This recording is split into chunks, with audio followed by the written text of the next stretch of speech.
From the Kiss 92.5 studios in Toronto, Canada. Are you ready? Ladies and gentlemen. This is Roz and Mocha. It's Roz and Mocha. What's going on? Hey guys, this is Bruno Mars. This is Selena Gomez. The Chainsmokers. Lady Gaga. Calvin Harris. Celestia Cara. This is Ed Sheeran. You're listening to my boys Roz and Mocha. Roz and Mocha. My boys Roz and Mocha. The Roz and Mocha Show. Between Roz and Mocha, who is your favorite? Mocha. Mocha. You guys are so funny, man. Congratulations, Lisa! Wow! You just won $1,000. That's amazing. Y'all just made my entire morning. Keep it up. You guys are awesome, man. This is the Roz and Mocha Show podcast.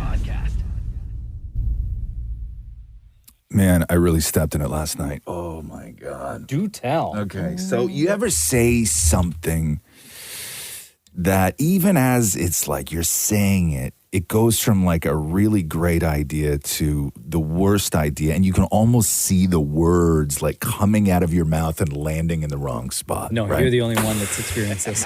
Okay. That's not every day. So, What happened? Set the scene. So I like to diffuse tension with humor, right? That's just the way I am. Especially when a nonsense fight is happening, whatever. It wasn't even a fight. I shouldn't even say that. We weren't fighting.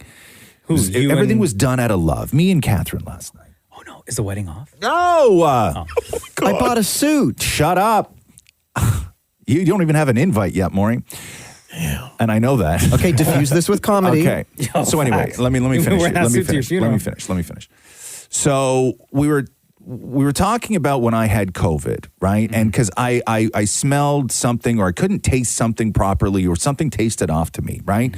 And then Catherine tries to relate it back to COVID about the when your smell and your taste and your everything else goes. And then she says, take turmeric because that happens because of like brain inflammation. Oh. And I was like, listen, stop talking about brain inflammation. I don't need you to like read the internet and then come at me with things like brain inflammation. She could be right. I don't even know. I've done zero research on it. I mean, okay. She's done it all. Yeah, I have no idea. So anyway, I'm sitting there and I say something else and she's like, brain inflammation. Yeah.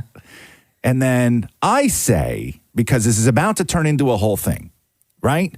And I don't want it to turn into a whole thing. So I try to defuse with humor. Yeah. And I say, maybe we should talk a little less about my brain inflammation and a little more about your ass inflammation. Lord have mercy. Okay? And I expected uproarious applause from the room. No. Okay? You don't even get anything from us. Okay. Ooh, wow. Roxy looked at me. Yeah. Like, right? I was just joking. Yeah. I was Read the room. Roxy looked at you like joking. Roxy looked at you in shock. Like, I can't believe you just said that. Or did she look at you like, yeah, that's a good one, Dad? Roxy was in her head picking her funeral outfit. Yeah, okay. Right? Yeah. Because that's what she planned. Don't you know your audience? I thought I knew my audience. To me, that was a fun joke. Yo, wedding's off, bro. The wedding is not off. Wait, but hold on. How did this? I need to know how it ended. How it ended, more. You think that ended? Yeah. It's still on? That was the rest of your night, I bet. Where'd you sleep? What time did that happen yesterday? Like 1 o'clock in the afternoon, I bet. No. And it lasted all night. It was totally fine. No, it's not. Listen, stop saying ass inflation, okay? Sorry, inflammation. Inflammation, okay? It was... So you said that. Yes. And then she said what? Nothing. Okay? Did she look at you or did she turn around and walk away? Of course she looked at me. For how long? Oh, it seemed like an eternity. And what did you say to follow up? Absolutely nothing. So how did you leave it? Just like that. But who got up first and walked away? Or was it like a standoff? Oh, I backed out of that so fast. Oh, where'd you go? Bathroom? No, I took 10 feet, right? I know how far she can throw things. Anyway, I saw the words coming out, and then I apologized, and like I think everything is fine. What are you going to do today to make good? I don't know. I'm going to have to do something. You know what I'm going to have to do? Your ass looks great. You've been doing Pilates? No. It's even worse than that. It's even worse than that. I'm going to have to now do something where I really, really mess something up and then look at her and go, you know what? I think my brain is inflamed. The Roz and Mocha Show podcast. Oh, Roz, the burden is real, huh? Let me read you this headline, okay? This is from a real article about a real guy. Okay. I'm so good looking that it's a burden. Women are constantly trying to have sex with me, but I'd rather spend time with my dog. It's a burden. You've never been or felt more seen. Thank you. Marco Donatelli, he's the 22-year-old from Florida who is the subject. Right, who's a subject of this headline, who says, again, that he is so good looking that it's a burden. He can't even use social media because it's just filled with women throwing themselves at him. Anyway, I'm very interested in hearing what Marco Donatelli has to say, and he will be on with us in just a couple minutes. The Roz and Mocha Show podcast. Roz, you're pretty excited to talk to Marco, huh? Right? Tell me about it. I've never felt more seen. It's like you guys share the same life. So again, let's just remind everybody. So the headline for the article where we found Marco is this. I'm so good looking that it's a burden. Women are constantly trying to have sex with me, but I'd rather spend time with my dog. Marco is 22 from Florida. I'm looking at the picture. I mean, Say it. Thumbs up, Maury. I have about 10 other photos that you haven't seen yet. Look at my phone. Holy! Wow. Subscribe to his OnlyFans? Okay. No, hold on before you put him on. I keep saying to him, I'm like, I'm sorry, I need another photo for the interview. Okay, so he likens himself to a young Leonardo DiCaprio, and it's the burden of beauty, claiming that women are constantly throwing themselves at him, hoping to wind up in bed with them. But he says, listen, it's not for me right now. Damn. Yo, Marco, what's up, dude? It's Roz and Mocha. How are you? Good. What's going on, dude? How's the battery life on your phone right now? 96, pretty solid. I'll plug it in just in case. I don't know with you guys. Yeah, Yeah. your phone blowing up all the time. The struggle is real, huh, Marco? Oh, man, it is real. It's okay, though. Yeah, okay. So on average, when you are checking your phone, right? On average, in the DMs, how many messages would you get in a day? I never really take it off 99 plus. I just kind of look at them, but I never open them. So it usually stays there. But Snapchat, people slide up on my stories because I don't have to add them back because I'm like a subscription. So just quickly for everybody listening right now, I could describe you, Mocha could describe you, Maury could describe you. But for anybody listening, when we say that your beauty has become a burden, if you would please describe and paint a picture of you, Marco, for anyone who's listening right now. I am majority Italian, so I'd say probably about 90-something% Italian. I'm 6'3", 215 pounds. I would say tattoos, tan skin, blue eyes, great smile, brown hair, curly hair, and I could slick it back if the girls want it more formal, you know what I mean? But if I'm just laying around, working in the yard or cooking, I'll have some curly hair. Great personality. I like to be funny, and I love to dance. So if I could paint a picture, it's probably tan skin, brown hair, blue eyes, great smile, and about 6'3", 215 pounds. Okay. And you've never worn a shirt. Oh, yeah, shirts, those are hard for me to wear. I get yelled at all the time. Okay. Now that we get that So in the streets, what? Women are yelling at you, Marco, take off the shirt! I just try to eliminate that question, so I just never wear one in general. Damn. All right, so going back to your DMs, right? Can you give us, Marco, an example of what women are saying to you in your DMs? And so we could understand the burden? I'll tell you right now. This lady, I did accept one the other day. She said, "You are seriously the most insanely handsome man I've ever seen. Keep killing the game." She said, "God damn, you are so gorgeous and handsome always. What I would let you do to me." And I never really answer them, but that's just like a funny one. And what are the age range of women that are reaching out? Mostly, I've had some older ladies. A lot of ladies hit on me that have 3, 4 kids. And then obviously the college crowd because I am in college, but the age range would probably be from, I don't really show any attention to 18, so probably about 20 to upper 40s. Your mouth is saying one thing, but your body's saying something else here, right? So it seems to me like you sort of come off like you don't like all the attention. But when I go through your IG, I'm like, this guy only wants attention. Yeah, right. I mean, I want attention to what I've worked for and what I deserve. So, say my body, right? I want the attention for my body because I worked for it and I deserved it, and it does help in modeling.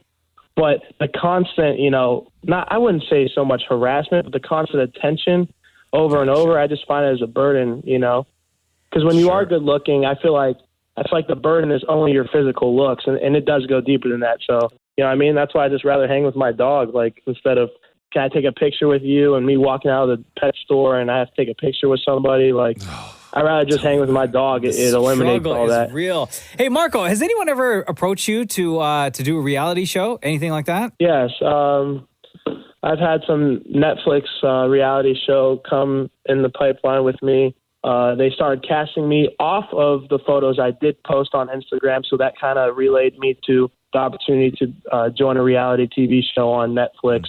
It is in the pipeline, and I am set to cast here in the summer. I obviously cannot state what it is, what it's about, but I will be, in the pipeline with that. I know you're a model and a businessman and everything else, but have you ever sat down and done the math on what you could make if you just dipped into the world of OnlyFans?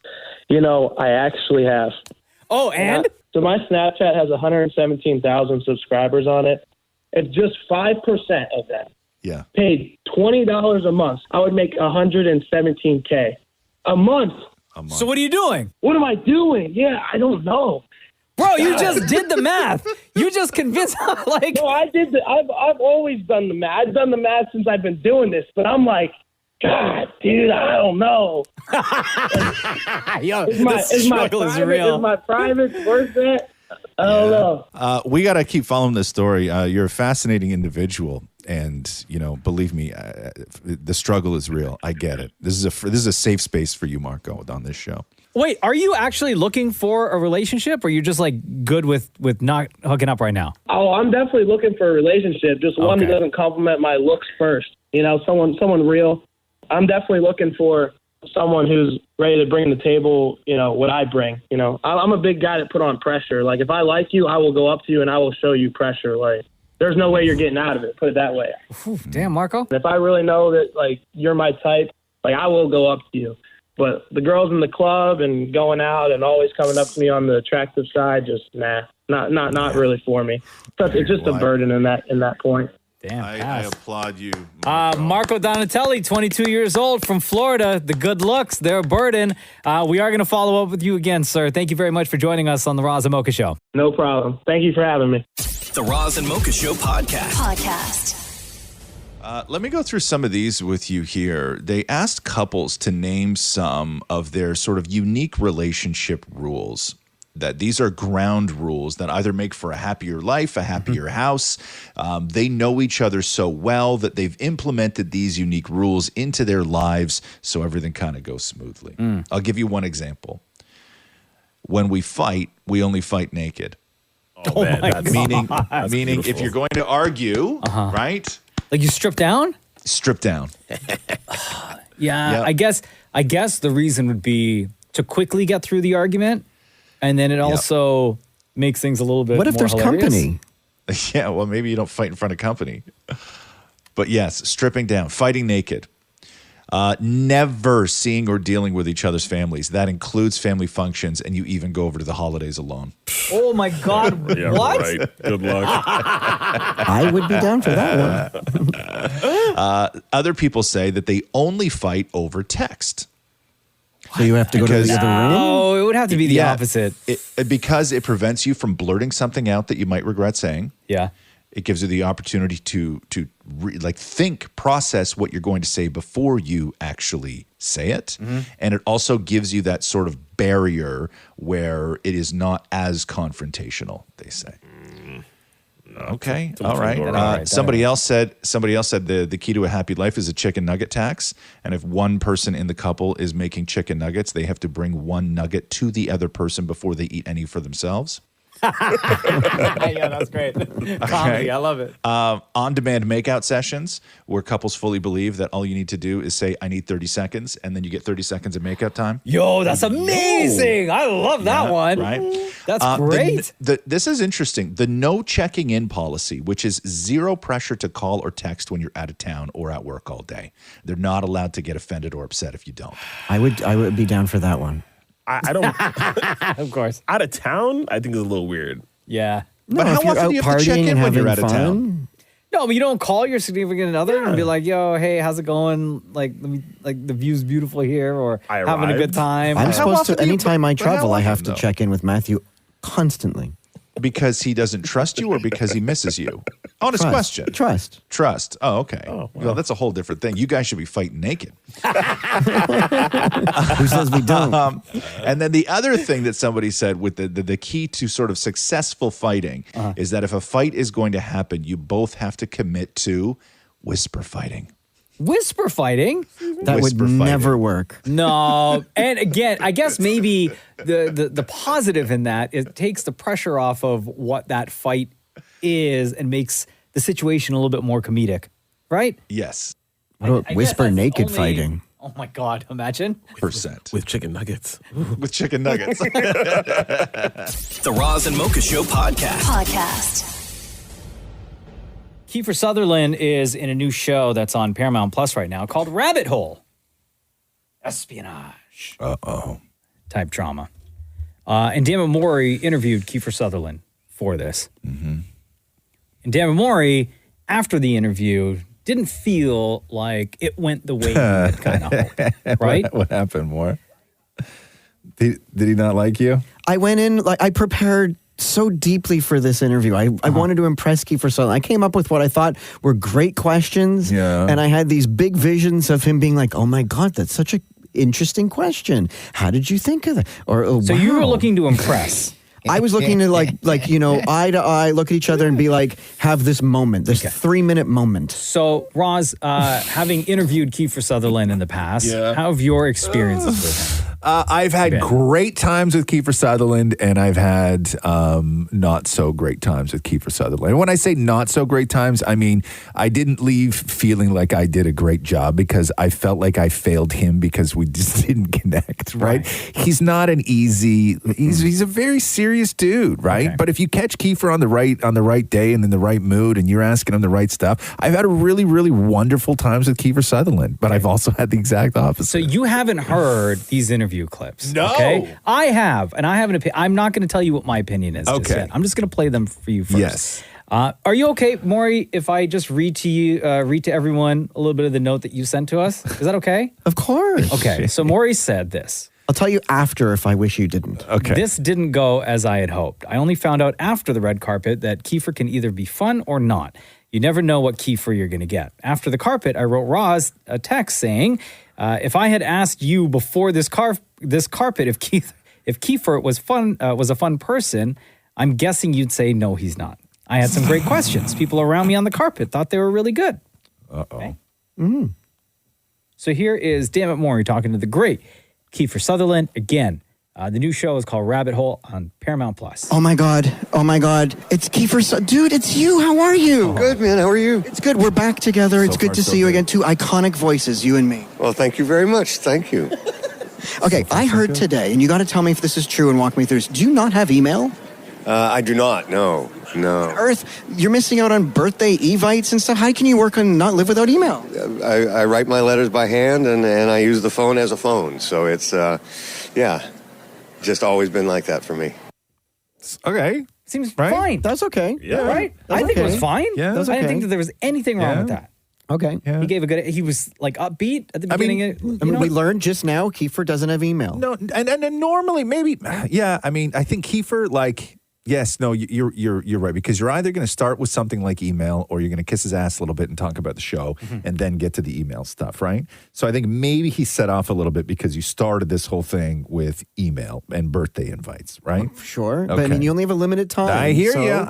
You got to shoot your shot. Dammit Maury talking to Kiefer Sutherland. Why are all action heroes named Jack, James, or John? Because you got John Wick, Jason Bourne, John McClane, James Bond, Jack Bauer, and even in this, John Weir. All action heroes, Jack, James, and John. I don't know, but it is a coincidence. I have no idea. Do you think it's because it's easier for people to say, or? No, it's just ended up going. I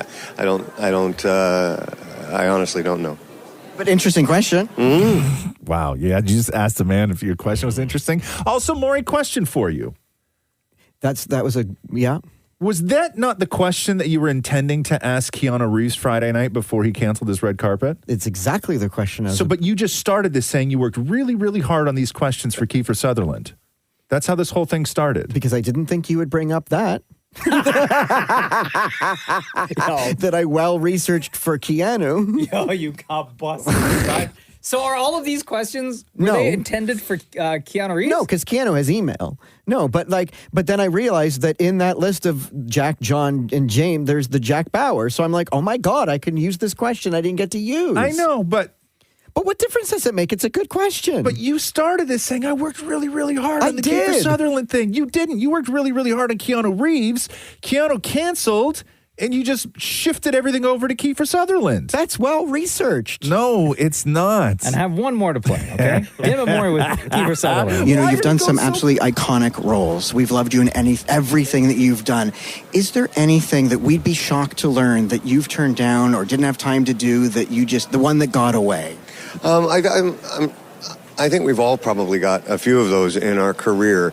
I can't think of it off the top of my head. I focus on the work that I have done or that I am doing, and really grateful for that. I'm gonna let you in on something more. That's the good Kiefer. Really?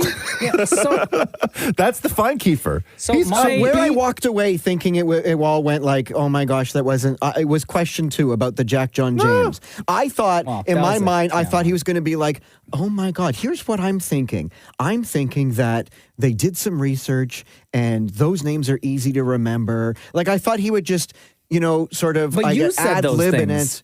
I did, but I thought that he would be like, wow, that's really, I've never thought of that. Here's what I'm thinking and why they did that. Improv. I bet you if I did ask that to Keanu, he would have a great answer. So after listening to those, I don't think that those now that I know the Keanu one, but I didn't think that the interview went as bad as you had described. That's amazing. Thank you. You had thought. I think it was fine. That was fine. I don't expect anything more from Kiefer Sutherland. I don't expect anything less. He's kind of like, he's just there and he provides answers, right? Did he provide an answer? He did. He provided answers. No, to 2, he sort of, on question 2, not really. On question 3 about the one that got away, he kind of didn't. Bro, I'm trying to give you props right now. Like, stop analyzing.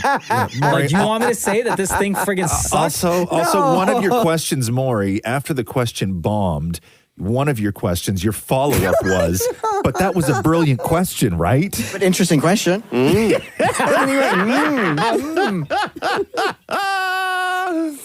Roz and Mocha Show podcast. Roz and Mocha's Fix My Life. What advice can you guys give me? Okay, so my question is...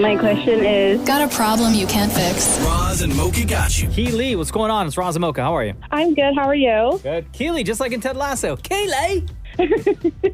Why are you reaching out to us? My gosh, wedding planning has been incredibly stressful. Girl! You came to the right place.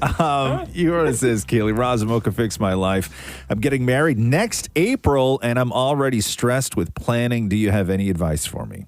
What is the one thing, or what are the things that are kind of weighing on you? Well, my wedding venue wants to know every exact detail of the day, and they gave me a deadline by the end of the summer. And it's been incredibly stressful to think of, what song do you want to be played while you're walking down the aisle? Or what song do you want your guests to be waiting for you to? And do you want tea or lemonade while they're sitting and waiting for you? It's a little bit crazy to micromanage every single detail of the day. So wait a second. When is your wedding? It's April 2024. And they want to know what song you want to have playing while your guests are having lemonade? Yeah. Are they the ones providing the entertainment or like the DJ? Is it one of those places? It's all in one? Yes. Oh, so why can't you just have a conversation with the DJ at that point? Or like as you get closer rather than at the end of this summer before your wedding in April. Because what happens if the song choice changes? What happens if the song you want played doesn't even exist yet? And it's just like incredibly stressful to think of this so early on. Yeah. Like right now, I'm just in the stage of getting everyone's address, but they want me to have like a timeline of, okay, have your song ready. Have what do you want your guests to be drinking? It's just crazy to think of this so far ahead. Yeah, I understand like the planning process and like what venues have to go through, but to me, this seems a little excessive in terms of timeline. Are you working with not necessarily a wedding planner, but like a day of person? Yeah, I think there's an event coordinator. I don't even know her name. There's been so many people reaching out to me, but maybe I should be reaching out to them and say, hey, this is a bit much. Yeah, I don't think there's anything wrong with that. Like, at least for our wedding, I don't know about you guys, Roz, but we hired an outside of, from outside of the venue that we were dealing with, we hired like a day of person who that person was the one that was the in-between you as the bride and the venue. So that person took all those meetings, took all those questions and handled all the stuff in that aspect. You can also go with a wedding planner as well, and then let them kind of handle all that stuff. So it relieves some of the stress from you. Yeah, I think the reason why too I chose this venue was because like they do everything for you, but I didn't think they'd be asking this kind of stuff already. And another thing is too, wedding planners are ridiculously expensive. Yeah. Oh yeah, of course. Yeah, so you may not even need a wedding planner. You could go with like a day of person. Yeah. At least we found it very beneficial with our wedding. Okay, sounds good. Maybe I'll reach out to them and kind of. I would say, like, if you're paying these people, right? Mhm. And they have a DJ and you're already paying for the DJ. When they call you up and say, what do you want to be playing at this time? I think that your response should be, well, I'm paying your DJ. I would like your DJ to email me like 3 or 4 options. Yep. That seems fair. Right? Yeah. You know, what do I want my guests drinking? I don't know. Like, give me some options here. You know, let me like I can't make decisions just out of the air. Like I've hired all of you guys to put all this together and I'm paying an incredible amount of money, but I need to get something from you other than just day of. Like, you got to work with me here. Yeah, and it's hard too because my fiance really doesn't care. He's like, as long as there's beer, just tell me when to show up. Yeah. So it's hard. There's tons of pressure on me. And yeah. Is anyone else helping you with any of this stuff? Like any friends, family, any of your girlfriends, anything like that? Yeah, like I have my 5 girls, but they're like, well, it's your day. And actually, that's another thing too. Like my mom, she hasn't been as involved as I'd like her to be. Have you told her that? No, and I don't know how to say it without totally offending her. Yeah. Because it does seem far away. You know, like I think there may be some people in your life who are ready to step up, but they're not ready to step up 13 months early. Mm-hmm. And even like just living your own personal life. Like I work in long-term care, which is already stressful. And then I'm coming home to like 10 emails from different vendors and I just want to make sure I'm communicating to everyone, but it's hard when I don't even know what song I want to walk down the aisle to yet. I would get them to give you options as opposed to you having to just sit and do all of this. Be like, listen, you're the professional. I'm paying you. You're the DJ. You know better than I do. Like, what do you do in this situation? Are you playing just like nondescript sort of loungy type stuff, or does it work better for the room if everybody knows what? Like, help me out here. So kind of put it back on them a bit. Yes. Mm-hmm. Okay. All right. Thank you so much, guys. Can I just say one quick thing? Of course. My mom and I absolutely adore you guys. I think we've been listening to you since I was 5 and I'm now 25. Oh, wow. So I absolutely adore you guys. And I listen to you every day, even though I live in the middle of nowhere now. And I listen to you guys even though there's static. Aw, girl. So I love you guys. Well, you know we got a podcast too, right? I do, yeah, but it's not the same when you guys are live. Oh, gotcha. All right. That's all good, Thank Keely. you so much. Love you. Thank you for all of your support and all the best. Thank you. Love you guys. Roz and Mocha's Fix My Life on Kiss.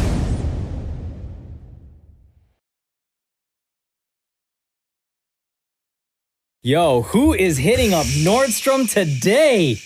Liquidation sale starts. Is that the deal? But I heard that it's not up to like the 80% yet. Like it's going to be like 15%. So I don't want to. I want to save more than tax. You don't. But there's going to be nothing left. Yeah, you don't know retail, baby. No, but if I want some Louboutins, I don't want to only save 15%. There will be no Louboutins at 80%. No. That's what you're not getting. You're going to get at 80%. Then you're going to spend full price. In like 4 weeks, you'll be able to get a pack of 5 Fruit of the Loom white T-shirts at 80% off. Yeah, not in your size. Not in triple XL. Yeah. Right? That's what you're going to get. Yeah. But guys. But I do want to go. I have had so many people. A few weeks ago, you remember when we were talking about Nordstrom closing across the country? And we were like, well, that's a lot of space now to fill because these stores are gigantic. Massive. What do we do, right? Yeah. You're going to fill it with another one brand name store, or you're going to break it up and put a bunch of different stores. And I had the suggestion of, hey, why not turn them into like apartments or condos, right? Yeah. And people can just live at the mall. Why not? Yeah. And then so after I said that, how is it that a news report came out later that day that it was suggested by some business person to Bloomberg that that's what they should do? And then everyone started tagging me in that story. But I think the difference is what you were suggesting was super cool. Living in the mall, it has to be the same, like it has to be connected. Whereas I think with Bloomberg, they want to actually like build a condo. I like Mocha's idea where I could walk from, Joe Fresh over to my apartment within the same mall. Let me read this to you. Right. One of the options could be to break up the large vacant spaces into smaller shops and potentially include some residential apartment units as the country struggles to keep up with a housing shortage. Yeah. Yeah, that would be nice though. But I like your idea where you don't even change anything. You just frame out the inside. Yes. Like it's the same tiles. Like nobody gets windows. Nobody gets anything. Well, I mean, you pay the premium for the window, right? If you want but you may that get an view. inside. It's like a cruise ship. Totally. Right? Like if you want that want that window, if not, you're in the middle of the ship. And people would pay for that. I've done middle of the ship on a cruise. That's not fun. No, but think about the potential. Think about like the atmosphere, like just convenience of everything. Yeah, I know. Right there. Yeah, but you're going to be the person that opens up your little indoor window yelling at people to keep it down. No, it's the mall. You expect that. Santa's right there, once a year, right? Oh, look! I've never been that close to a Manchu walk in my life. Every day. Do you think Uber Eats would work? Every day. What do you need Uber Eats for? No. You walk to the food court right there, man. In your pajamas. Yeah, no, I think I'm with you. I would like to live in a mall. I don't know. You got teens though that hang around on the mall. You want teens hanging around in your No, place? but like it's like they're gonna figure it out. It's completely No, they would have to separate. put a gate up to the residential wing. Agreed, more. Yeah. What? Now you guys want to start building walls? Come on. Segregation? Gates. Come on. Oh, okay. That's how rich people get around it. That's how all the I forgot. That's how all the rich people get around it. Okay. I see you at the wall protest, but I also see where you live, and you live behind a 15-foot wall. So tell me how walls don't work. It's not a wall, it's a gate. The Roz and Mocha Show Podcast. A lot of people, Dan Memori was on this yesterday, a lot of people pissed off at Nordstrom. What did I say? The liquidation sale at 6 Nordstrom stores in Toronto began yesterday, and shoppers were pissed. This is because most stores, most items, the sale was 5%. Man, What's the... It would cost more for parking and for the energy to get into that store to save 5%. Yep. 5%. One shopper said. Give the dollar amount for the amount of energy more. Okay, well, parking is like $20. Yeah. I just said just the energy. The energy is about $15. So that is like $45 right there. $15 worth of energy. Yeah. For 5%. One shopper Your said. mouth was wrong. One shopper said, that ain't even tax. They're disrespectful. Yeah. Disrespectful? That's what I was saying. It's not a charity. If you're going to get us there, hype us up for a liquidation, then give us more than 5%. I wasted $15 worth of energy to walk into that in store. A statement, Thank you. Spokesman for Nordstrom said that while most items, yes, were 5% off, some customers could still see some merchandise that is up to 20% off. Bring that magnifying glass. I walked by Nordstrom yesterday, the one that's up the street from the radio station. Yeah. Place was packed. Yeah. But I didn't see the signs that said. Packed with disappointed people spending all that 5%. money on energy. Yes. Yeah. $15 here, $15 there. Do you spend more energy, Maury, when you're disappointed than when you're excited, do you think? That's a good question. I think I would spend more on excited energy. You think so, huh? What's worth more money, though? Excited energy. Yeah. All right. Like, get me excited. Tickle. It's worth $15. That's $15. I'll give you $7 worth of excitement, Maury. I'm gonna use. You know what? I bet you to get Maury excited. I bet you I would use 75 cents worth of energy. And guess what? We take it. Yeah. Sold. Yeah, that's your fine. I'll give you 5%. It's like, yeah, I'll give you my email for the e-transfer. Yeah, Maury all pissed off that a lamp is only. If I offered you 5% of my affection, that would be more than enough. I'll take that. Yeah, see? 5%, ain't nothing wrong with 5%. Yeah, more than you got in like past 15 years, huh? Right. The Roz and Mocha Show podcast. Canada's Got Talent is back tomorrow night, kicking off season 2. Your judges are all back as well. Howie Mandel, Lily Singh, Trish Stratus, Cardinal Official. Last season, 1.3 million viewers every single week.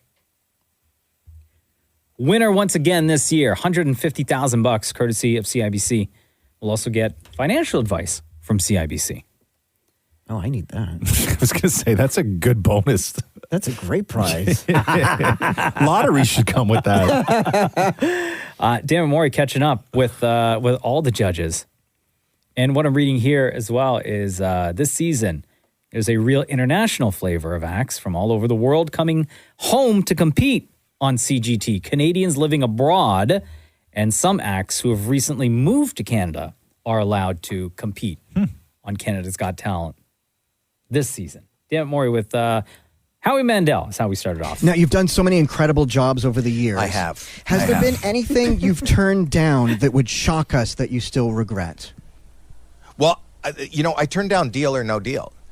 But you did do Deal or No Deal. I know, my wife made me do it, but I turned it down 3 times, thinking it was ridiculous, thinking it wasn't a game, thinking it was going to sink my career. And my wife told me I was wrong, made me take the deal. And that was the one thing that I really said no to that probably is the biggest success to date in my career. Wow. I had no idea. That's crazy because he seems so perfect for Deal or No Deal. Yeah. I figured that it was built for him. It's so perfect. It seems like it, right? Yeah. Dan Maury talking to the judges of Canada's Got Talent, which again kicks off on City TV tomorrow night at 8 o'clock. We head over to Lily Singh now. What is like one talent that sparks the most debate between the judges? Ooh, this is a tough one. I'm going to have to say dance. In my opinion, it's dance because I think I'm a dancer, so I look for choreography and synchronization, and I think, some of the other judges look for entertainment value or if there's a story, but I think there's so many things to pick apart when it comes to dance, especially if it's a big dance group. Costumes, facial expressions, there's just so much to it, and so I'd say we're usually pretty heated and divided on dance. I can see that. Were you at the taping? Yeah. Maury, at one of the tapings? Yes, I was. Yeah, those are pretty long days, huh? Very long.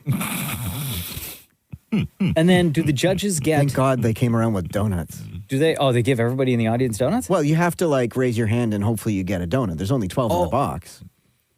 Wait, what? They only bring one box Enough of 12? about the donut. Enough about the donuts. Okay. No, I'm trying to figure out if he's serious or not. I am. Okay. For an entire stadium of people? No, they weren't giving them to everybody. That's right. So why didn't you? Yeah, exactly. Okay. Trish Stratus now, ladies and gentlemen. Okay, I need to know this. During the taping of CGT, Yes. have you ever farted at the judges' God. table and hoped that everyone would think it was somebody in the audience? Yes. Bro. Oh, wow. She says yes. I was just about to say. Table and hope that everyone would think it was somebody in the audience. Yes. I'm a human being, okay? Everybody farts Oh my God, Trish. during shows with audience members around them. Sometimes they do. I didn't think you would really be honest about that. I'm a human being. Can't you hold it in? No, because then I feel like you're I'm shaming crampy her? and stuff. And if I'm crampy, then it could be like cranky, and then my judging would be way off. I need to bring my most authentic self to the judges' panel. Okay. It's my job. Okay.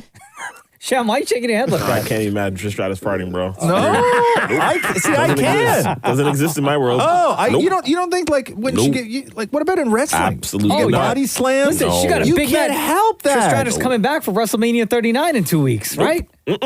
Doesn't exist in my world. Really? Nope. Oh, I'm proud of. Listen, man, You know what? I applaud the honesty from No, Trish I Stratus. love the honesty, but just it doesn't exist. In It my does world. not Yeah. exist, Nope. huh? Makes me appreciate her more. Oh, CGT Judge Cardinal Official, friend of the show now. We're here at the judges' table at Canada's Got Talent with my buddy Cardi. Have I seen you since you did the beard? Do you like that? I don't know if I've seen you since the full beard. I love the full beard. touch the beard. Can I touch it? Yeah. It's shiny. Oh, It's like steel wool. I can clean dishes with this thing. Okay, we are at the judges' table at That's Canada's right. Got Talent in the middle of a taping. Do you know that nobody else has ever done this before? I know, I'm special. It is. Okay, Only what can him. you tell us? How is this season 2 of Canada's Got Talent, gonna be like, even better than season 1? Talent through the roof. How can you encourage people that it's gonna be that good? Listen, here's what I'll tell you, and this is no disrespect whatsoever to the acts that came in season 1. Like season 1, I was like, okay, this is amazing. It did incredibly, Canada's #1 show, favorite show, blah, blah, blah, blah, blah. I was like, well, how's it going to be better? I'll tell you this. Season 2, I've seen people bend, stretch, flip, sing, more bending and stretching, burn, like things that I've never seen before. Sounds like my bedroom on a Saturday night. Excuse me. This is a liar. There are children here, sir. There are children here. A liar. You're such a liar. Are you ever worried that Canada might run out of talent for Canada's Got Talent? No. Because the reason is we're making up for like decades and decades of neglected talent. Why you got to lie to the man, Tim? I need him to like me. No, you think he's gonna like? No, he said, "I've seen porridge." Kit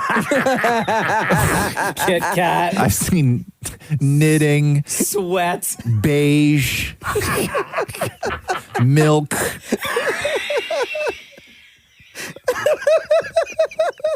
You know what I mean? Then you could be like, that sounds like my bedroom on a Saturday night, right? Beige. Oh, that is your judges for Canada's Got Talent. Cardinal Official, Trish Stratus, Lily Singh, and Howie Mandel.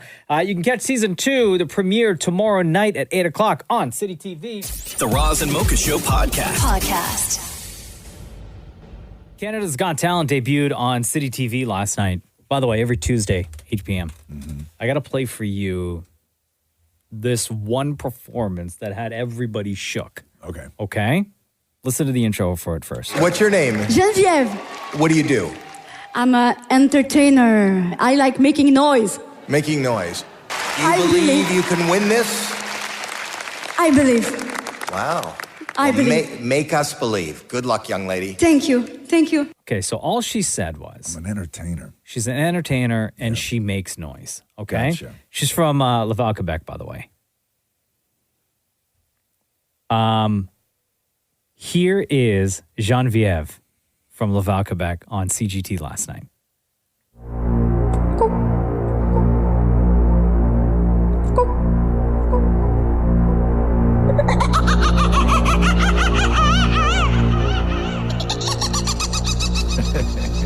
Wait, is that coming from her?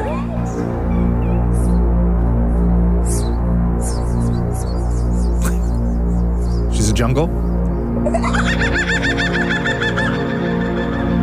It's rainforest.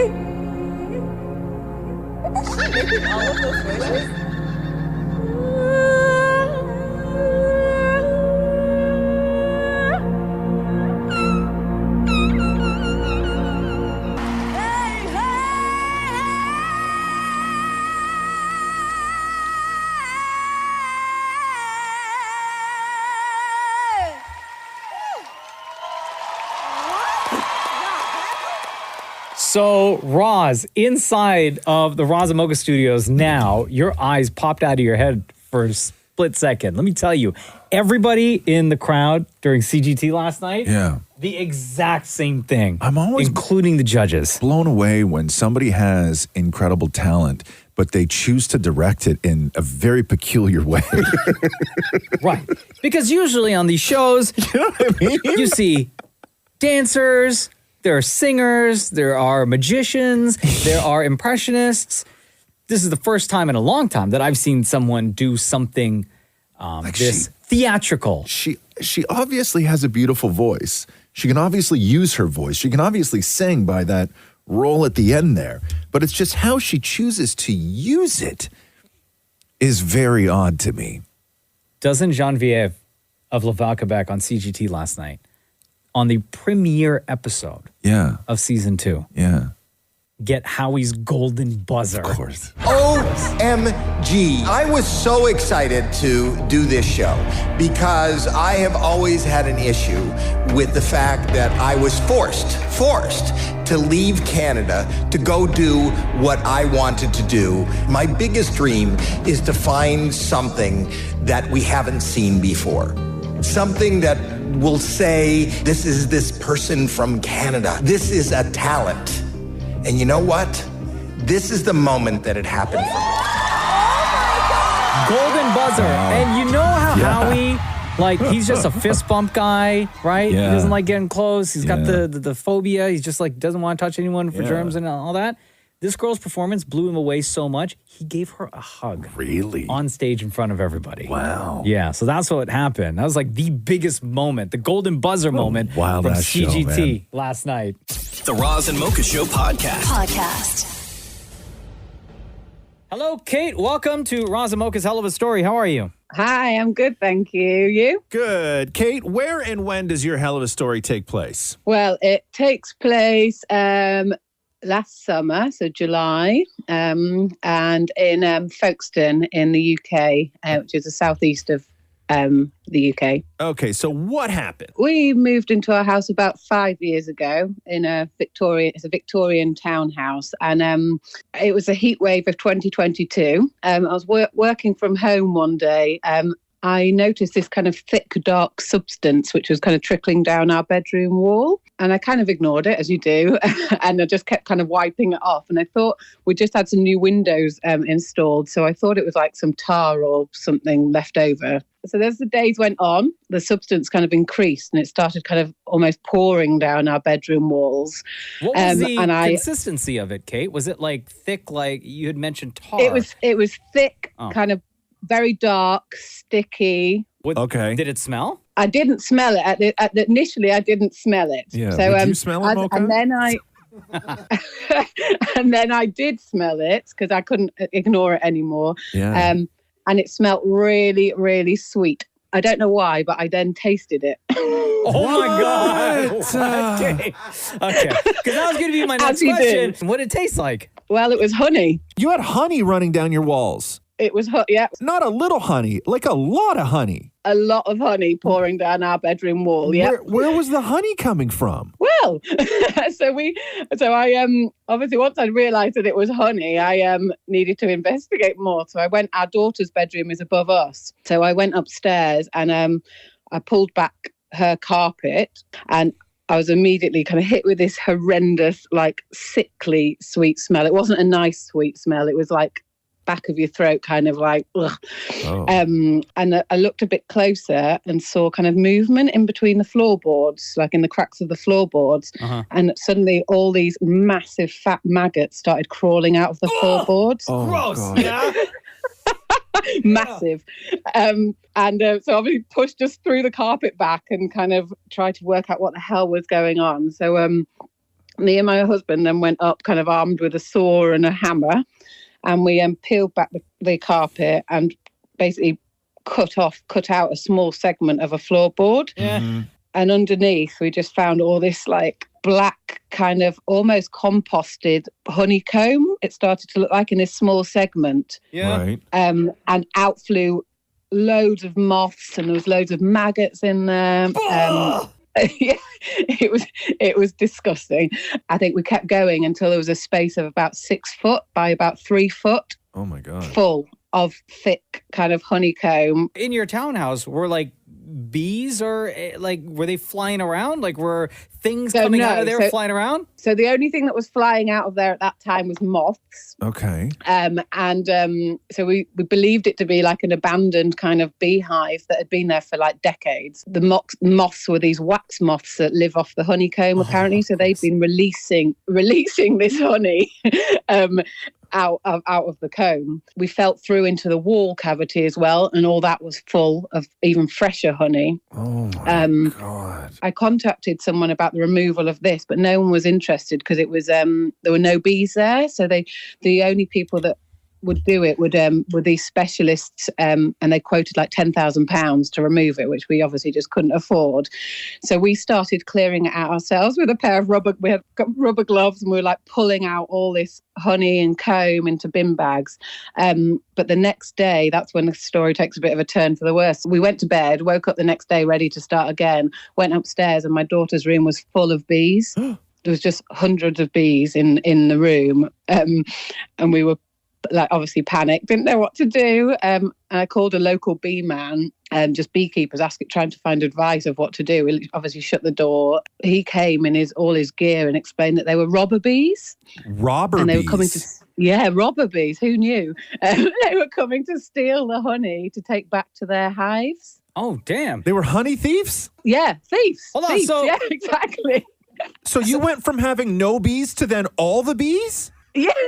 Yeah. But how did the bees know? Like they could sniff it out, or was there like a snitch somewhere in the wall? Honestly, they're smart. Bees are so clever. I learned so much about bees. They've all got these different jobs, and yeah, they smelt the honey. But we don't kill bees anymore. So you can't just destroy now, right? The beekeeper man, the nice man, said that the bees would only come, they would go to bed, if you like, at night time, so at dusk.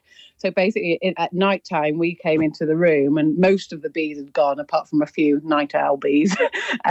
We just cleared it out whilst the bees were not there. And then in the morning, they would come back and we'd shut the door and let them out of the window. And we did that for a few weeks until we'd completely cleared it up with hot soapy water. And then we put talcum powder down. It took ages. It was an absolute nightmare. I imagine between the honey and the hot soapy water and the talcum powder, your place probably smelled wonderful.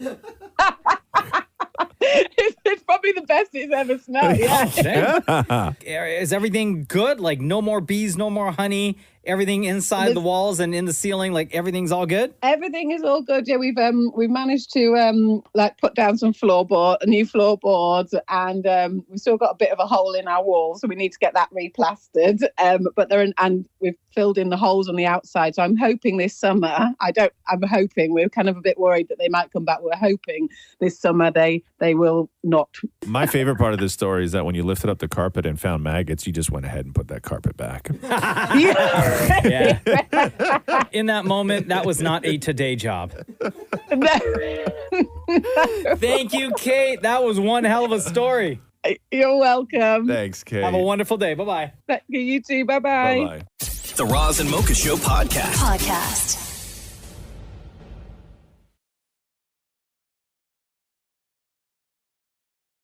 Well, here we are, Thursday, March 23rd, 2023. Oh, damn. Third month, 23rd day. Oh, damn.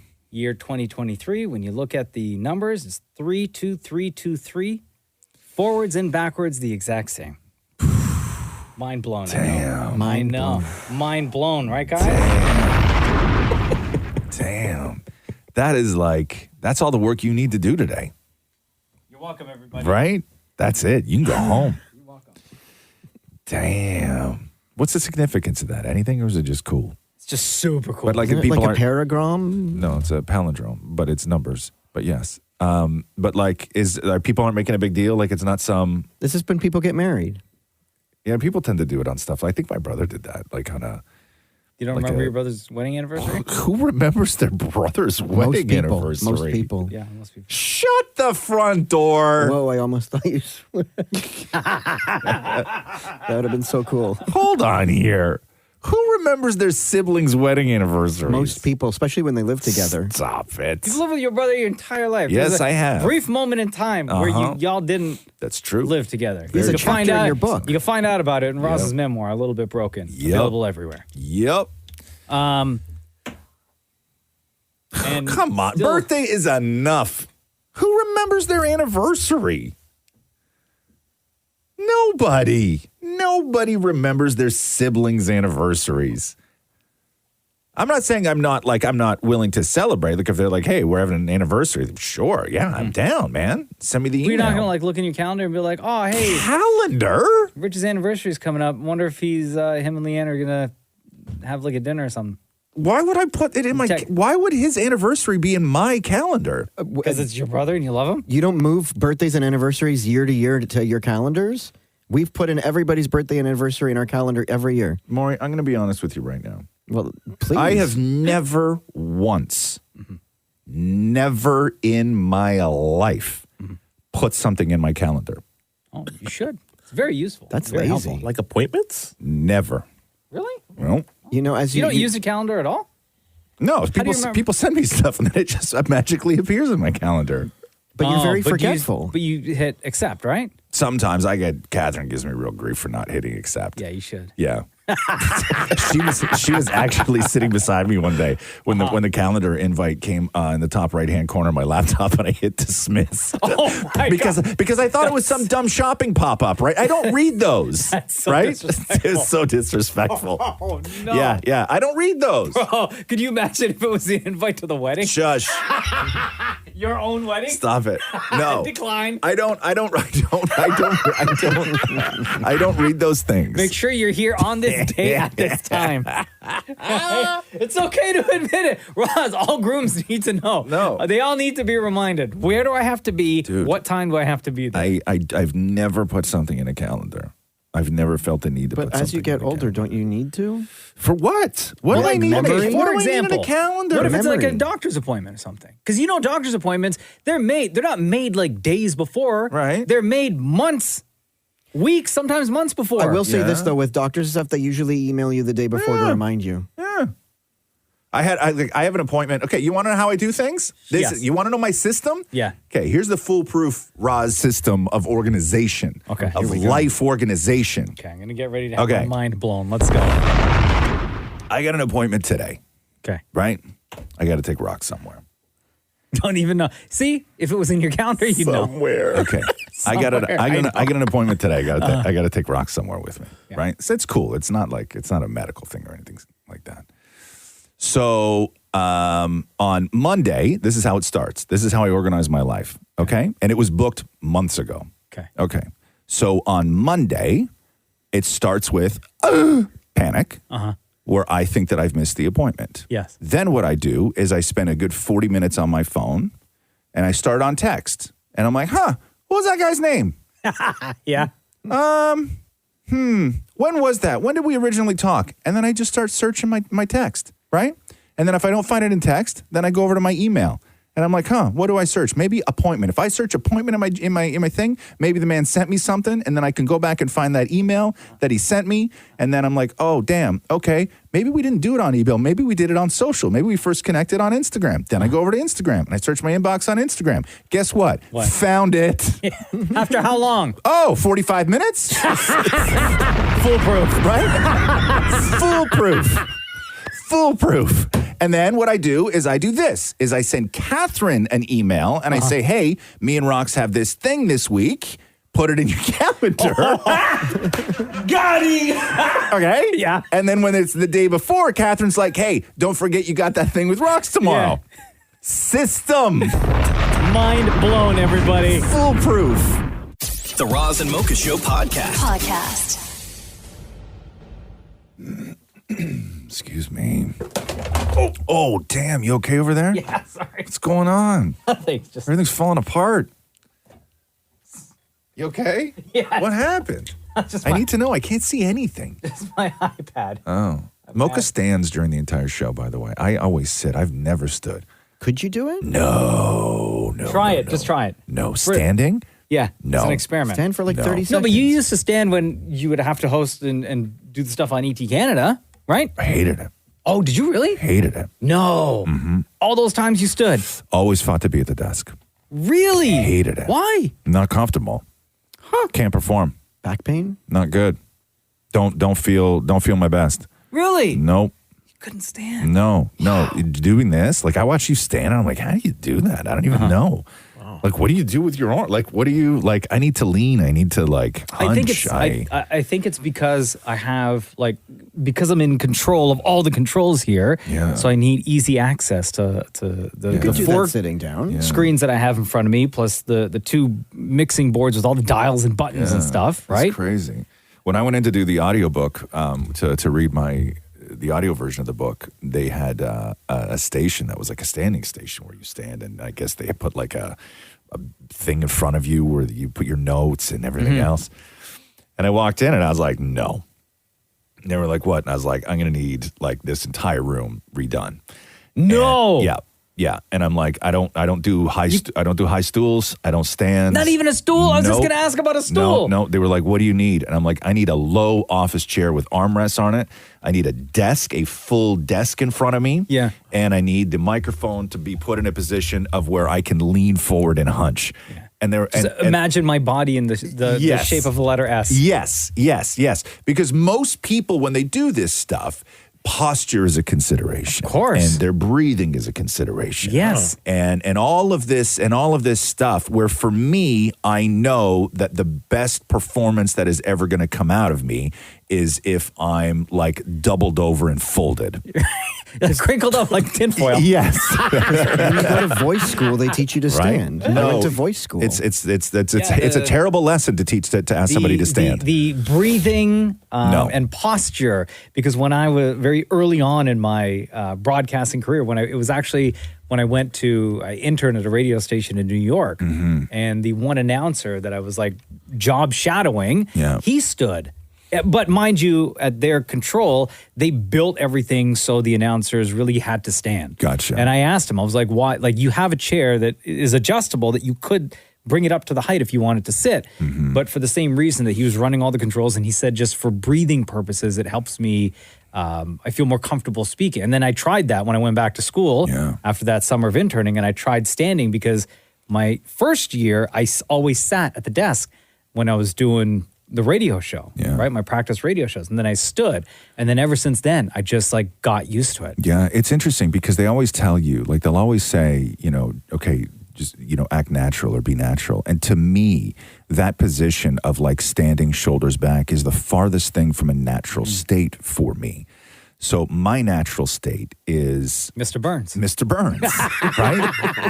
and so excellent. Is that what you said when they brought you a tiny little desk into the voice booth? And they had to put blankets on it and everything because I guess the voice is bouncing and all this other stuff I didn't understand. They put blankets on you. No, they had to like run all this stupid wires and everything else. No, like for you? Yeah, they had to take apart the room. Yeah, damn, bro. Yeah, and it looked awful too, right? Like, because when you walk in, it was cool, right? Like, they're like, look at this cool room we have. We got a vibe going here. Oh, a total vibe. Yeah. And then I was like, no. I need like make it look like a basement closet. I need to look like the teacher sitting at the student's desk. Right? That's the way. That's my comfort level.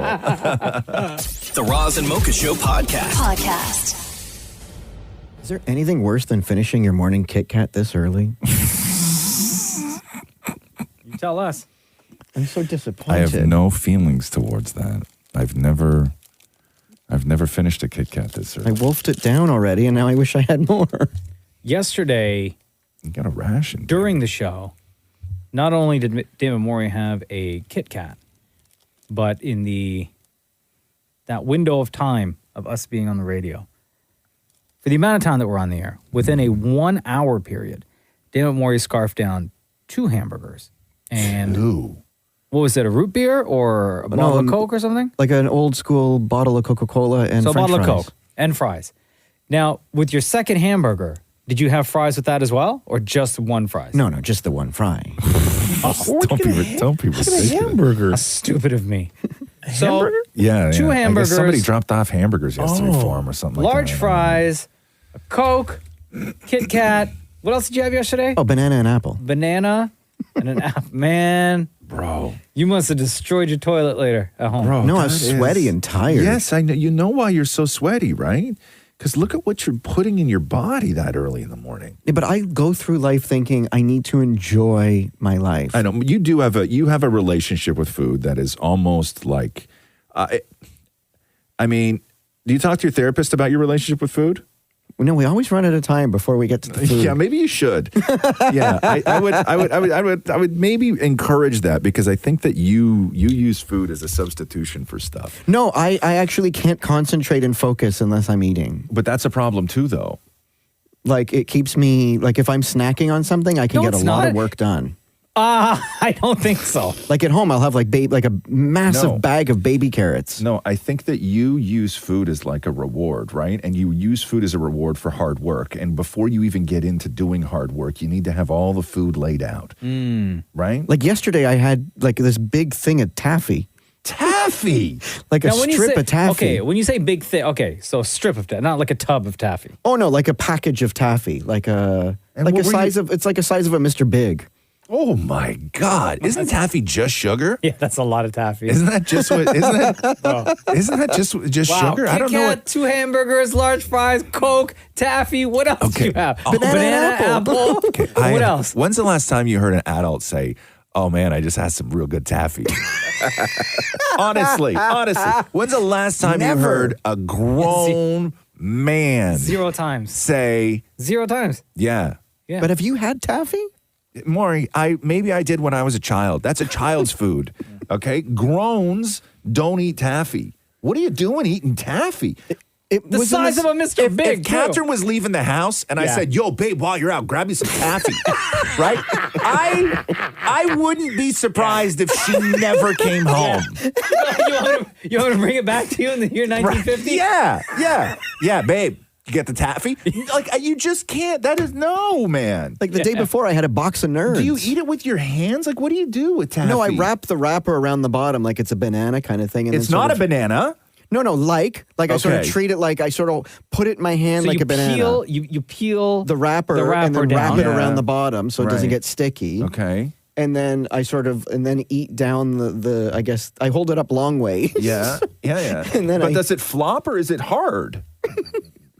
You know what I mean? Yeah. It flops. It flops. Well, it starts hard and then as it gets smaller. Hey.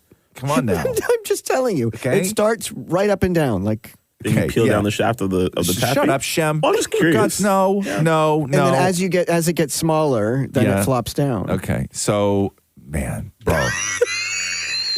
Okay. You are like, it's not cool. Okay.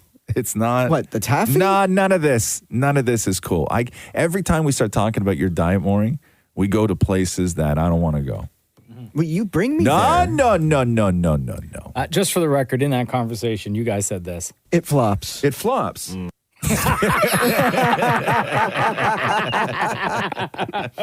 The Roz and Mocha Show podcast.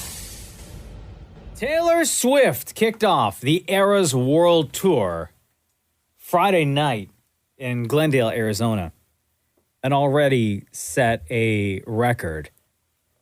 Most attended female concert in U.S. history. 69,000 people showed up for that first crazy. show on Friday night. Previous record holder was Madonna for her 87 show in Anaheim, 63,000.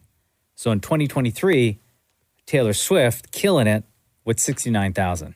I heard she did like 44 songs or something like that. It was a 3-hour show. That's that is. crazy. You know what's even more nuts is the fact that Taylor Swift has yet to announce any Canadian shows. Yeah.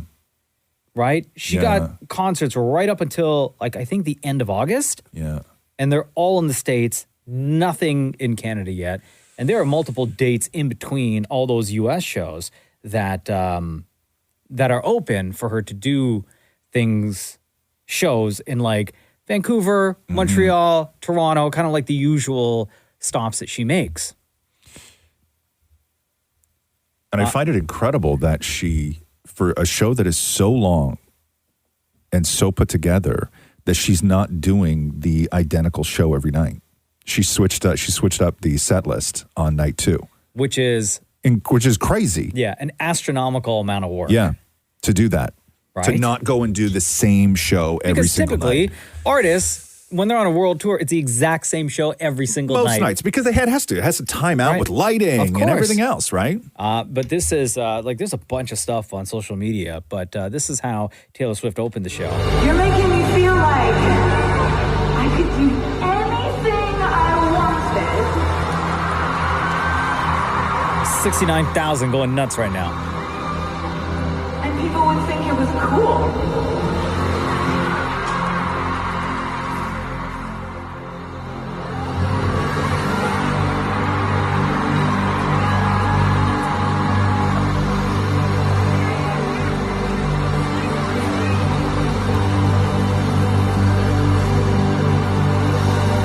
I think what I'm trying to say is you're making me feel like I'm the man.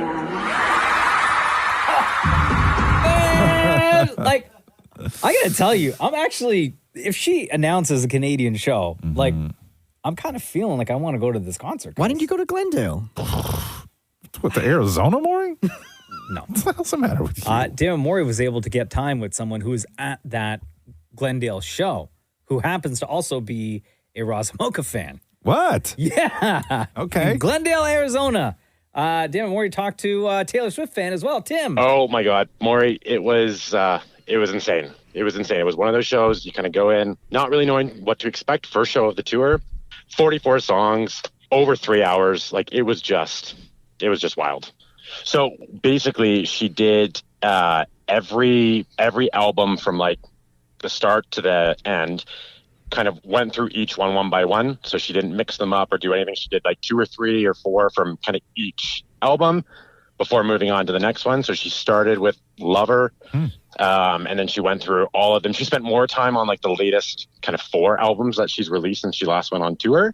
But she just basically, did like Lover went on first, then she went to Fearless, then she went to Evermore, then she went basically through the end, and then she finished off doing 7 songs from her latest album as well too. So each one was like a new set, a new outfit, a new thing. Like it was crazy. And she didn't mash any of the songs up. She did every song of the 44. She did each one individually. Usually in between songs, performers, talk to the crowd. What was she talking about during those moments? Did she say anything that we need to know? Well, first of all, I feel like she's kind of in like it's one of those moments where she was sort of like humble. Like I feel like she was like trying to speak through some things and would just kind of sit there and stop and like, it was like 70,000 people there last night. So it was like everyone was screaming at her and whatever. And she was just kind of like looking at the crowd in awe. She was talking about how she likes to sing a lot of songs that make guys want to apologize, which I thought was rude. When she's like, I just basically write songs that just explain to men how they need to be apologizing, which I thought was, funny. And then, she was just talking about she was so excited to be back on tour again. She hasn't been on tour since 2018. And then she did, this is one kind of cool thing is that she did one mystery kind of acoustic song. I feel like she did it last tour as well too, but she has plans to do a different song every night of it. So we got Mirror Ball last night from Folklore, so she won't play that again until some point, but she's planning to do an individual or a different song every day of the tour. Wow. Incredible. 44 songs. Taylor Swift That's a lot of songs, on that tour. She's got 5 sold out shows in one arena in Inglewood, California at SoFi Stadium. August 3rd to 9th. She's doing 5 sold out shows. Yeah. Like if this girl is not like running things with these shows. That's an exhausting show. It's going to be, I don't know, this could very well be like one of the most profitable concerts of all time. If these are just the numbers for only the US tour. I don't know. I mean, successful, sure. Profitable, I don't. It looks like a very big show. She's got a lot of people on. Like Ed Sheeran is always profitable because when Ed Sheeran's on stage, there's nobody with him. Yeah. It's just Ed Sheeran. But I'm looking at these set pieces from Taylor's show. Yeah. Looks very expensive. And 44 songs. If you are attending, the show may sound, depending on the arrangement, because you said, Roz, that she's the switching arrangement up the changes ends. every night. Yeah. So on Friday night, the show would have sounded like this. Play stupid games, you win stupid prizes.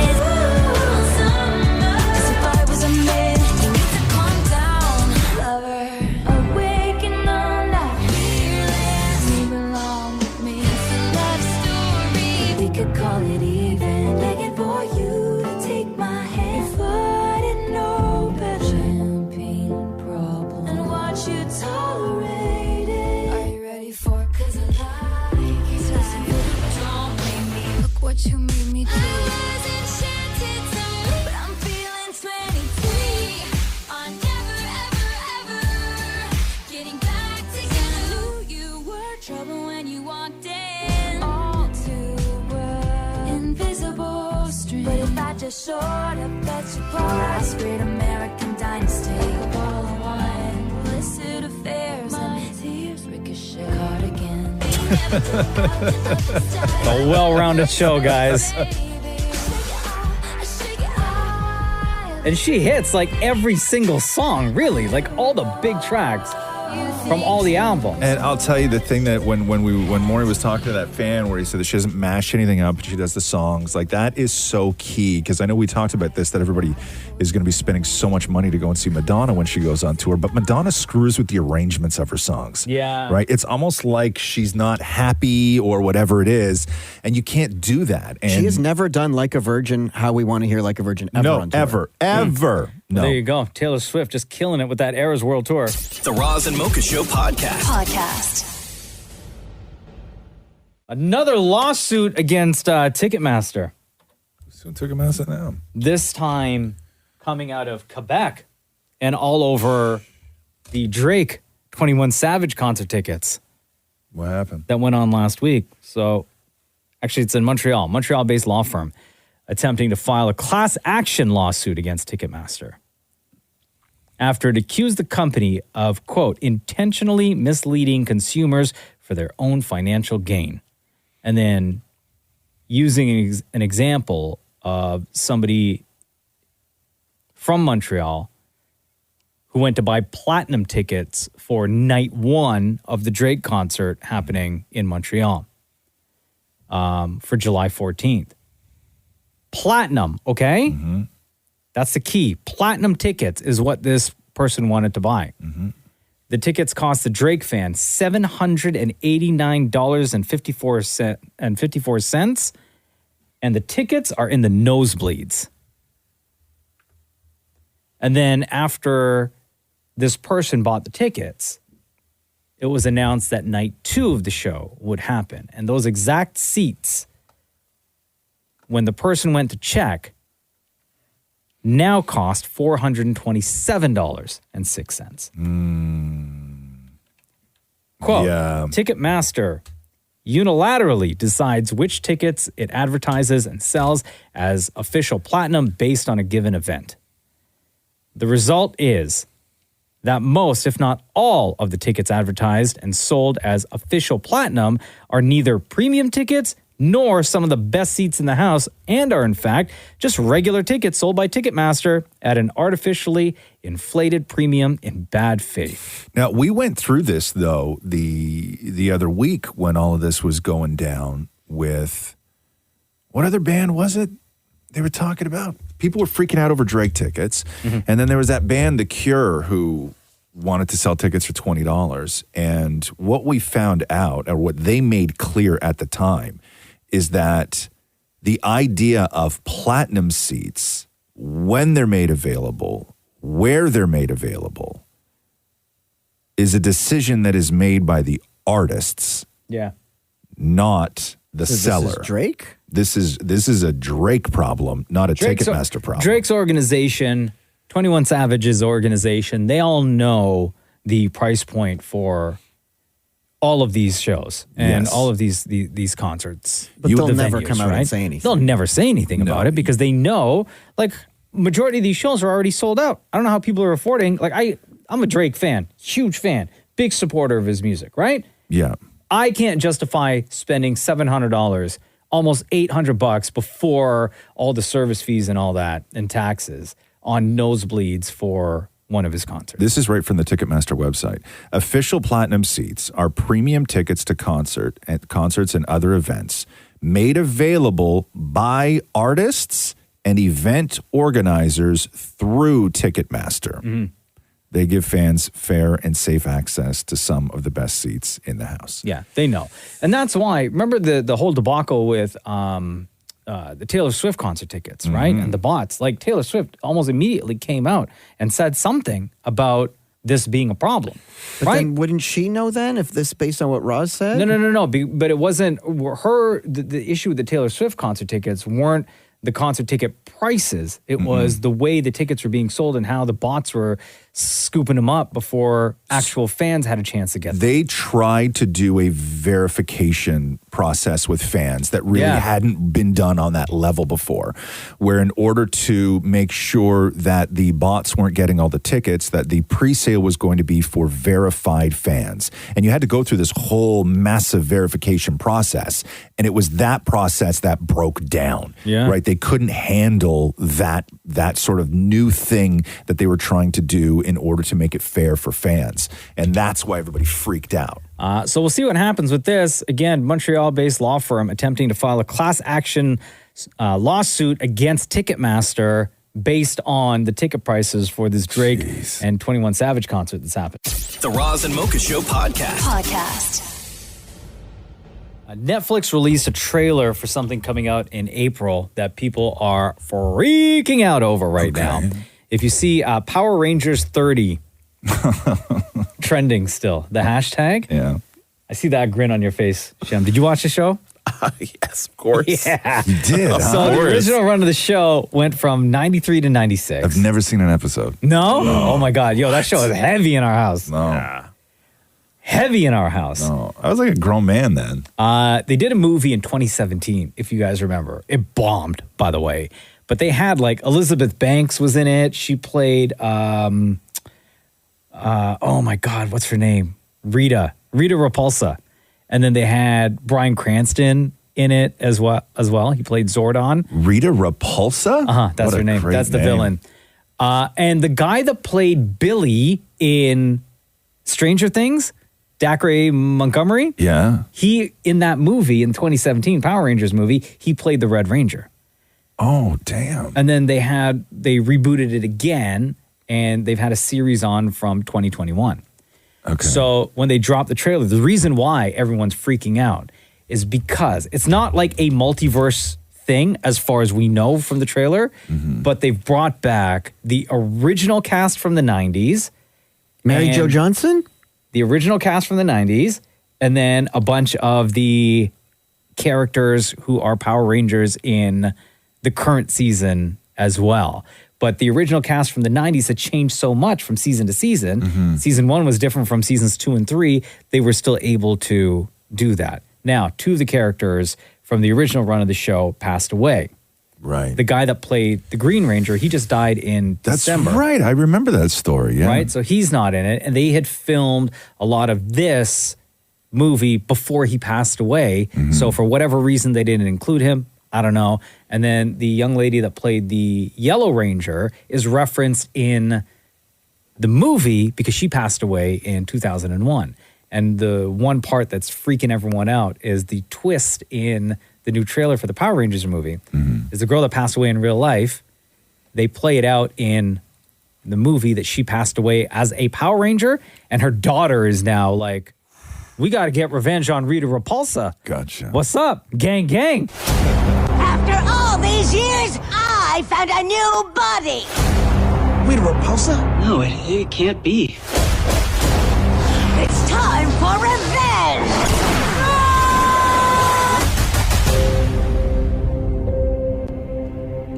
She killed Mom. We gotta destroy her. This is Ranger business, okay? Let us sort this out. Rita's creating a time portal. I'll kill you before Zorda makes you Rangers. We gotta make sure Rita doesn't hurt anybody else. Attention, Power Rangers! Get to your assigned stations now! Once a Ranger, Always a Ranger. It's morphin' time! Anyway, and then they got all the action, all the sound. Like, everything looks like the original 90s series. It's, like, pretty incredible. And the nostalgic feels that people are tweeting about is pushing this hashtag of Power Rangers 30, because this year is the 30th anniversary of the show debuting. Right, because this is when like a lot of these people were like 11, 12, and 13 years old, right? Yo, I get so hyped when I hear that, man. Yeah. I dressed up as the Black Power Ranger back in, oh, that's kind of embarrassing. I was going to say high school, but we'll just say middle school. Yeah, that was fun, man. You still have the outfit? No, no. God. It's like a towel on me now. Jeez. Oh, jeez. Wouldn't fit at all. The Roz and Mocha Show podcast. Roz and Mocha's Fix My Life. What advice can you guys give me? Okay, so my question is, got a problem you can't fix? Roz and Mocha got you. Yo, Lisa, what's going on? It's Roz and Mocha. How are you? Hey, Roz and Mocha. Good. How are you guys? Good. Why are we talking to you today on FML? What's going on? So I'm wanting a change, but I'm getting a lot of pushback from my dad. You wrote us this. Hey, Roz and Mocha, fix my life. I'm 25 and I want to start a career change. I'm currently taking high school courses because I don't have all the prerequisites for the nursing program that I want to get into. I've told my dad my plan and he's not happy about it. He says I should just do the job I already went to school for, which is policing. I don't know if that's something I want to do anymore, and I've always said that I could do more. He tells me that I'm too old for a career change and that by the time I finish, I will be 30. What do I do? Is it too late to start something else? Just out of curiosity, why did you want to switch from policing to nursing? I just wanted to do something more, you know? I wanted to further my education. So why are you 25 still doing high school stuff? So that's the thing. When I was in high school, I took a lot of easy courses. I didn't take courses that would open doors for me. And so I do have to go back and get those credits. Yeah. Because I'm missing them for nursing. Right. So is this like a little bit of maybe your dad not trusting your decisions from a long time? Like this isn't a new thing. Maybe because right after high school, I went to college for child and youth care, but I didn't really like it, so I dropped out. Okay. And then I didn't go to school for 2 years, and then I went back for policing and. Right. And who's paying for all this school? Myself. Okay. I do OSAP, yeah. Okay. I wonder if your dad is worried that because since high school you've kind of changed career options so many times, he fears that you're going to take up nursing now and maybe do that for 2-3 years and then realize it's not for you and want to move to something else. Maybe that's where his fear is coming from. I mean, maybe I can understand that, but I just feel like my dad, he hasn't always had the biggest confidence in me when it came to school, because even before child and youth care, I told him that I wanted to get into economics, and he was just not for it. Well, because you took all general courses in high school. Yeah. Where are you living right now? I'm living with my mother. And is your father there or no? No. No. This is me doing this time around. I'm confident in what I'm doing. I'm excited about what I'm doing. And I haven't felt like that with child and youth care and policing. Yeah, it's your life. You're 25. You're an adult, and if he's not paying for any of it, he can offer his input, but he can't have a say. I suppose. He can't. I mean, what is he going to do? He's going to force you as a 25-year-old adult to go and be a cop? No, doesn't work that way. I also think that being 25, you're still young enough to, people change careers all the time, right? I think 25, I think you're still in that age range where you can totally make a career change. But at the same time, you got to stick to it. In this short time that we've been on the phone with you, you've talked to us since high school up until now about 4 completely different careers that you wanted to take up, which again is part of the hesitation, I think, coming from your father as to why you want to make another career change, right? I mean, literally, I'm going all in this time. I wish he had more confidence in me so I can have confidence to go all the way, For sure. My dad has always praised me in high school for getting 50s. I feel like he never seen my potential. And I've always seen my potential. So I was taking you've never challenged yourself though. That's the thing, because I've never had the self-esteem. But I always knew I had it in me. I've always known I'm smart. I've done well in different courses. I used to be really crappy at math, and then there was one time where I literally got an 80 in math. Mm-hmm. Because I put I applied myself, so I knew I had it in me. So prove the man wrong. You know how they say. You know how it's kind of cheesy, but you know how they always say haters are my motivation. Yeah. Right. Yeah. Let that fuel you. Yeah, you're right. You're right. I think that he maybe feels that you are just on a constant loop of avoidance. And whether that is avoidance of responsibility, avoidance of growing up, avoidance of standing on your own and not having to rely on school, because it's very easy for somebody to say, well, I can't do that. I'm still in school. What do you want from me? I'm still in school. And so if you become this perpetual student until you're 30, that doesn't bring with it a great deal of confidence from the people around you. That's true. And so how do you gain that confidence? Because you only want this sort of because it would be cool. Because as we said, realistically, your father has no say on what you do in your life. You're 25 and you don't live with him and he's not paying for anything. He has no say over what you do. You just want him in your corner. Yeah, right? exactly. And so I think maybe have that conversation with him, right? And just say, hey, listen, I know I've said this before, and I screwed up on my high school. I cruised through in basic courses, and I didn't take anything that would set me up for my future. And so now I got to go back and do this. And I know I thought I wanted to do this, and then the cop thing, and I thought it all was making sense, but none of it actually did. And this is where I landed. I'm a little bit of a late bloomer, and I'm sorry if I'm disappointing you right now, but this is sort of where I see my life going. I've made some mistakes, but I'm ready to do this. And I think that you just need to ask him to be in your corner if he doesn't have to pay for anything. That's true. There you go. Yeah. Problem solved, Lisa. Right on. Thanks, guys. All right. Have a wonderful day. All the best. Roz and Mocha's Fix My Life. On Kiss. Before you got your license, Roz, you used Uber multiple times every single day. I sure did.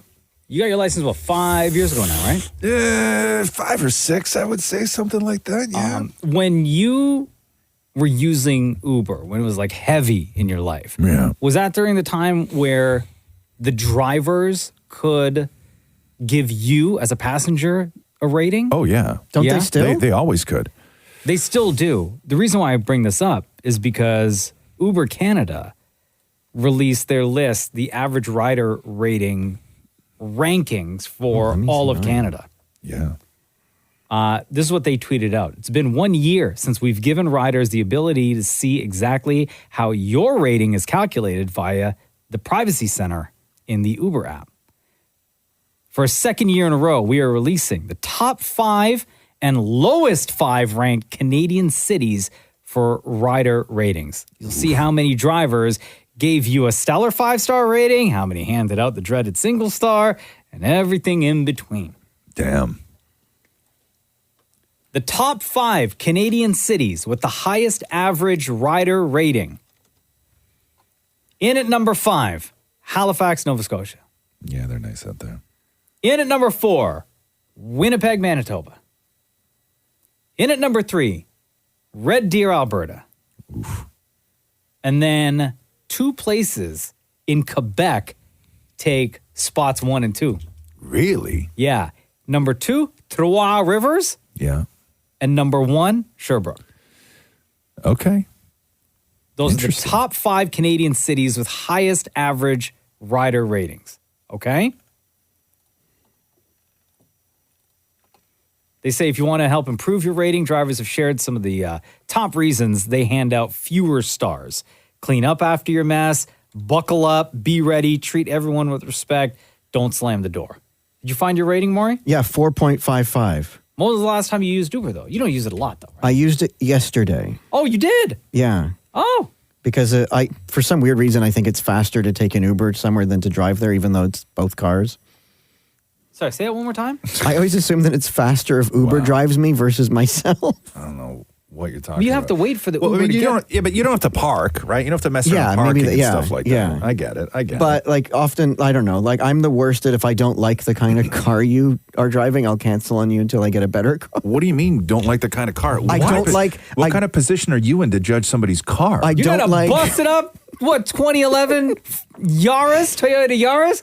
That got dents and scratches and all sorts of... Because I don't like... stuff growing on it? I don't like riding in vans. Okay. So like if it says that it's coming in a van, I'll often cancel just because like I can't go in a van. Yeah. What? Okay. Because I get car sick in vans, but I always hope for a Tesla. I've never gotten a Tesla. No? No. I had. My rating, by the way, is 4.87. Oh! Does it piss you off?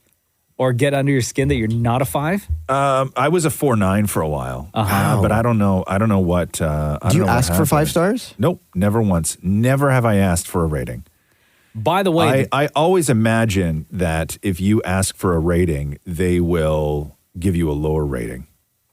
You know what I mean? Oh, just based on the fact that you asked? Yeah, I don't know. To me, there's something not cool about that. I think they've combined Uber and Uber Eats now, so I think your rating is for both food and car. I think you're right, Maury. So I think it's food and car. According to this is for average rider ratings. I don't. But It I doesn't don't say. It doesn't say but everything's overall. on my same account. I think that. I don't know. I don't know. It says here the top 5 Canadian cities with the lowest average rider Oh rating. damn! Here we go. In at number 5. Yeah. Edmonton, Alberta. In at number 4, Hamilton, Ontario. Oh, no. Number 3, Montreal, Quebec. Oh, no. Number 2 is Toronto, Ontario. Oh, what's number 1? And the number 1 Canadian city with the lowest average Uber rider rating is Ottawa, Ontario. Bunch of rudes out there, huh? The Roz and Mocha Show podcast. Did you watch a trailer for the Ed Sheeran documentary? No. It's called The Sum of It All. Yeah. It's a 4-part documentary. Yeah. On Disney Plus, May 3rd. Okay? He's got a new album coming out 2 days later. The album Subtract. The song that he teased last week is going to be released on Friday. I don't remember what it was called, but it was heartbreaking. Eyes Closed. That's what it was. So I'm dancing with my eyes closed. 'Cause everywhere I look, I still see you. Time is moving so slow. Reminds me of another song. I don't know. And I don't know what else that I Like every other emotional Ed Sheeran song? keep dancing with my eyes closed. Oh, I keep dancing with my eyes closed. Oh, I keep dancing with my.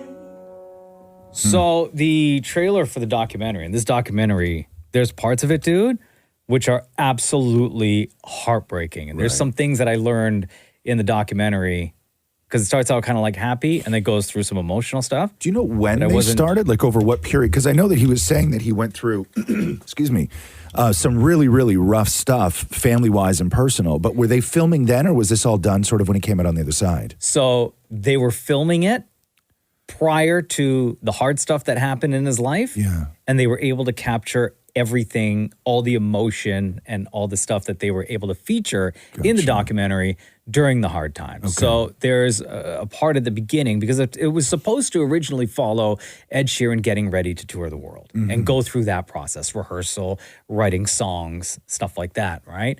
And it featured a lot of his mentor, the guy that kind of like brought Ed Sheeran to the world, who was his best friend.